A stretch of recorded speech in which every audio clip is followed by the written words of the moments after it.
Good evening and welcome to Monday Motivational Talk. My name is Jabu Zwane. Thank you so much for tuning in. Tonight we are talking about one of my most favorite topics, and this is the topic of leadership. Specifically though, we're going to be talking about leadership influence. Before we start though, I want to start off with a story. This is a story that actually made such an incredible impression for me in my young days as I took over an organization that had 3 branches. I remember it was actually one of our first conferences where we had these international guests. We got a word Friday evening that the brand new tent that we just purchased to host this event has just been destroyed by storm. So you can imagine, at that time in the evening, the people that put up the tent were nowhere to be found. To our surprise, the guest leader, who was also the ministry leader, decided to go with us to the place where the tent was.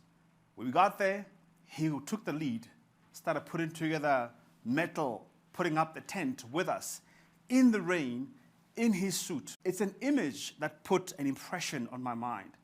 And for a very long time, even to date, it continues to be one of those images that I remember when I think about what leadership influence is. What is leadership, we may ask?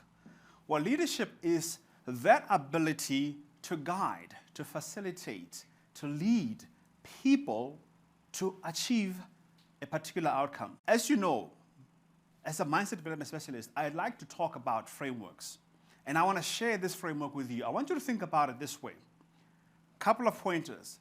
The first thing is that for there to be a leader, there's got to be a mission to be achieved.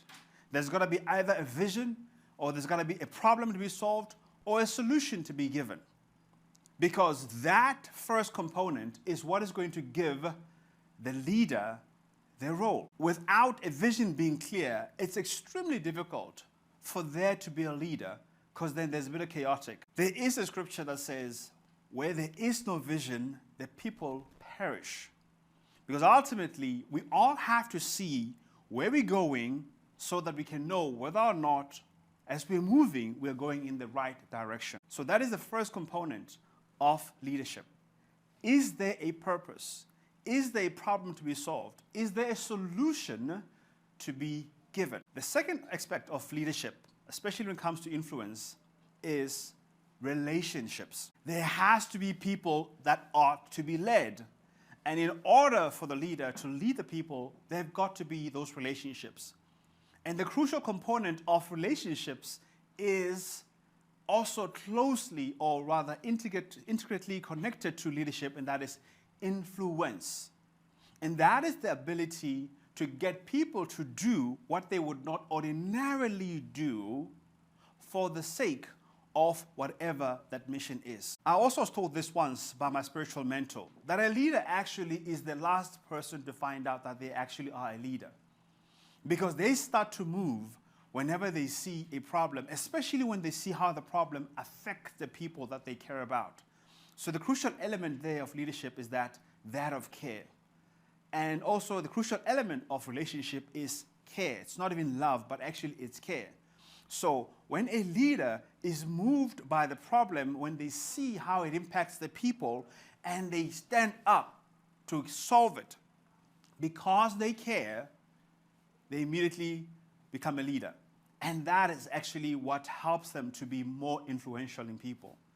So in terms of relationship, again, I want you to think about this little triangle. That at the top, you have the leadership itself. At the bottom, you have those that follow. And then there's something more crucial here in the middle, which is where actually the relationship gets incubated, and that is the equality element. So this triangle, although it's a hierarchical triangle, but it's actually more of a functional triangle.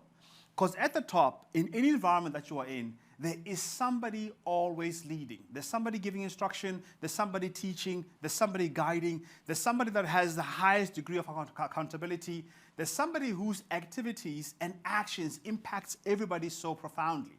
And that often tends to be the leader. And then there is down at the bottom, those people who are then following. Following what? Following instructions, learning, bit more dependent on the leadership at the top. And then right here in the middle is where everything actually is so important, and that is where the equality is. And the equality is about how, in that relationship of functionality, do we treat each other? Do we feel like we've got value, or do we feel like we've just been tools that are being used to just achieve the mission, where we feel like we're being exploited only for our skills? So relationships are crucial. And the other thing about it is this. The next point about influence is that of position. Position, of course, gives you that authority as far as giving you the parameters within which you are operating. Of course, that is the actual role that you're going to be fulfilling as a leader, and the roles of other people that you have to be leading and facilitating. And the last important one is that of credibility. And credibility also has important components to it. And that is, firstly, it's performance. Are you performing as a leader? Are you leading by example? Like I've mentioned in my example, whenever there's crisis, do you fold your arms and start pointing people around, or do you get involved and become that aspirational role model and people can emulate your behavior? Or do you just feel like I have to give people instructions while you sit around and point out what they're doing wrong? So credibility is important because also credibility is about your qualifications. It is also about your proficiency. It is also about your knowledge and about your experience. How does that play itself out as you are leading? If you understand what influence is, it is possible for you to have influence even though you don't have the position itself. Many leaders think that they've got influence because of the position, but the position is limited only to the actual activities as it is prescribed by your role. However, if you don't have influence because you don't have relationships with people, people are only going to do what they're mandated to do based on the prescribed role that have been given to them. So if there's a crisis, for example, they might not be willing to stay a bit longer. They might not be willing to do a bit more. You know, we've heard about this thing these days called quiet quitting. Quiet quitting is actually as a result of leadership in the corporate sector that has only authority as it is prescribed by the role. However, it does not have that relational connection where actually influence is premised on. And if you don't have that influence, you have very limited capacity to get people to do what they want, or to motivate them, or to even challenge them to do a little bit more. Now, this is something we'll be talking about for the next couple of weeks. I hope you understood tonight that the primary basis of leadership influence is purpose, relationships, position, and credibility. Thank you so much for tuning in tonight. I hope you had great fun and you got some value out of it. We'll see you again next week. Have a great evening, even though it's freezing. Hopefully you're warm.